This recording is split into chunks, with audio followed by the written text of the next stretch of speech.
అయితే దాన్ని revised notification ఈరోజు వచ్చింది. అంటే మెసేజ్ వచ్చింది. ఏమని?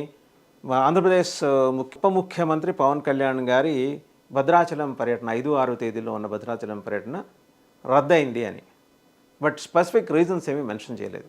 సహజంగా ఒక్కసారి మనం గడిచిన 10 ఏళ్లలో కనుక చూస్తే కనుక, అంటే ఆంధ్రప్రదేశ్ తెలంగాణ విడిపోయి కొత్త రాష్ట్రాలు ఏర్పడిన తర్వాత ఆంధ్రప్రదేశ్ ప్రభుత్వం నుంచి భద్రాద్రి రాముడికి నవమి నాడు పట్టు వస్త్రాలు తీసుకెళ్ళడం అనేది చూడలా.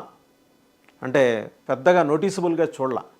అందులో డైరెక్ట్గా డిప్యూటీ చీఫ్ మినిస్టర్ క్యాడర్లో మరి celebrity status, deputy chief minister, most popular leader.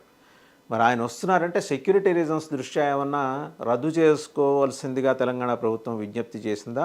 ఆ మేరకు ఆయన తన పర్యటనని అనివార్య కారణాల వల్ల రద్దు చేసుకున్నట్టు ఆయన కార్యాలయం మరి ప్రకటించింది. అలాగే తెలంగాణ డీజీపీ ఇంటెలిజెన్స్ ఆఫీసర్